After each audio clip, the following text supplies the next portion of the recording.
Good night, fellow punters. 20-8 on Tuesday night, back with a couple for tomorrow after another winning day on the bus, but it could have been better. The first horse I wrote down yesterday on the sheet was Defence Treaty, and then I said don't complicate it, and I watched all the videos and I said it mightn't stay.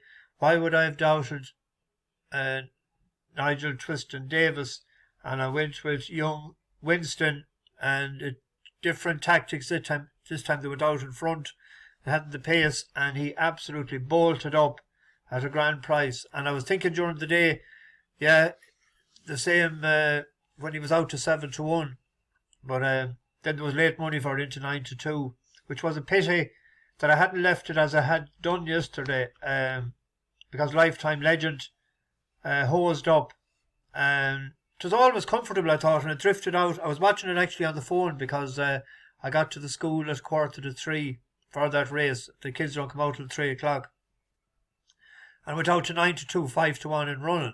And I was always comfortable where Bryony Frost had it in the race. And it won snug enough. I seen someone left a comment, was it Matthew Agnew, that he backed it in running as well. He must be watching it the same way as I did. I've an itchy ear. What's that about? An itchy ear sign of money, is it to say?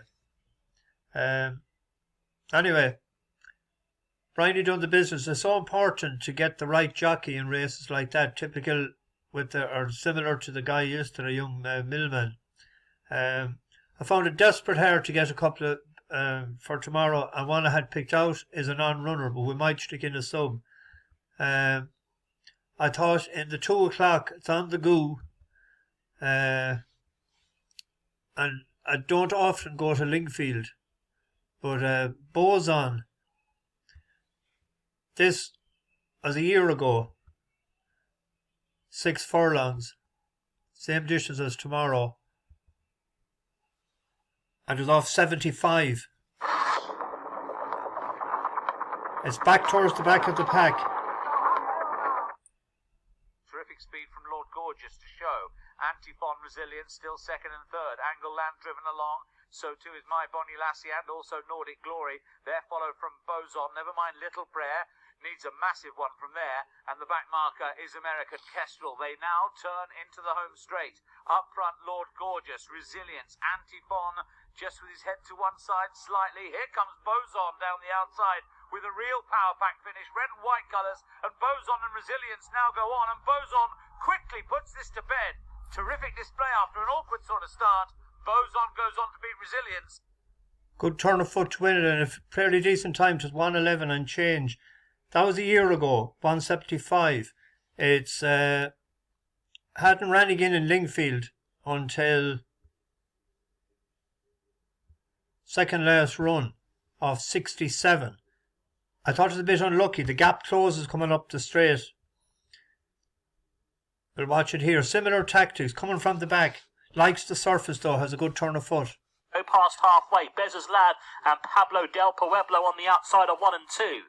Hello Zabil takes the trail in third place. Then the cheap pieces of Mount Mogan racing in fourth. Hit Mac against the rails, and then comes Beauzon. Around the home turn they go. Bez's Lad still the leader, chased hard by Hello Zabil towards the far side. Extreme far side is Hit Mac. Wider out Pablo Del Pueblo and Beauzon, and then Mount Mogan inside the furlong they go. It's still Bez's Lad who leads. Here comes Hello Zabil now though. Ryan Moore on the far side. Beauzon is finishing well too. Hello Zabil is getting up. It's a treble for Ryan Moore. Hello Zabil. Finishing his ears pricked, plenty in the tank. That was off 67. Same rating tomorrow. So he's still £8. Or did he go up a pound for that? No, same. He's supposed to go up 2 apparently.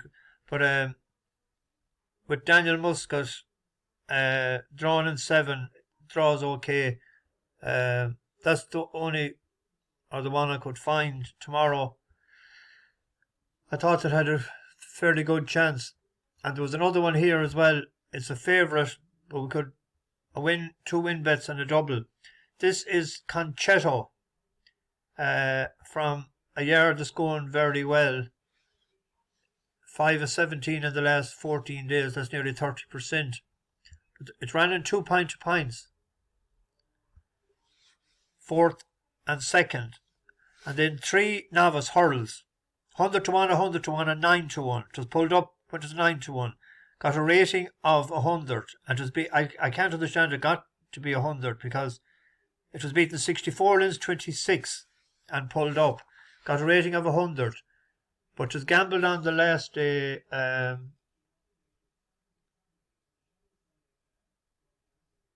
Sixes into... No, that was a different one. He went out in front the last day. He drifted actually the last day. That was it. But he went out in front and he never touched a twig bar the second last. He jumped very professionally. And I thought the jockey was a bit hard on him a couple of times. He kept sort of pushing him into it for a novice. And I think it's Henry Brook. Yeah, Henry Brook is on tomorrow. But he was very impressive, I thought, the last day. And when you see the likes of Stormy sent over from Ireland, that's a 13-year-old, and that's 4 to 1. He's carrying 12 stone 2, but he carried 11 stone 10 the last day. So he's a big horse. He jumped well. He has the experience of running a point-to-point distance of 3 miles. So them two are the only two.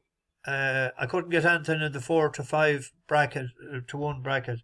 I had another one picked out in the 4:15 as he's a non-runner though now, Hardy Boy. But there could be a substitute there. Hititi could go in, possibly if anyone wanted to do a tricksy. It ran well enough the last day at the same course and distance. Finished second to Casper's Court. And it was a few lengths back to the one on third, wasn't it? Yeah, 3 lengths back. There's one of Nichols is there who local track, but it was way back in the last couple of races, 26 lengths and 45 lengths, and I can't see how can it improve enough unless they had the handbrakes totally on. So Nichols won it last year with Sabrina. That'll be the same owners too, same colours. But maybe Hititi might, if anyone wanted a treble. There's not great stuff these days at all. It's desperate hard to try and find something of anything in the 3 or 4 or 5 to 1 range. Anyway, that's it. So it'll get better towards the weekend, hopefully. Bash the bookies, over and out.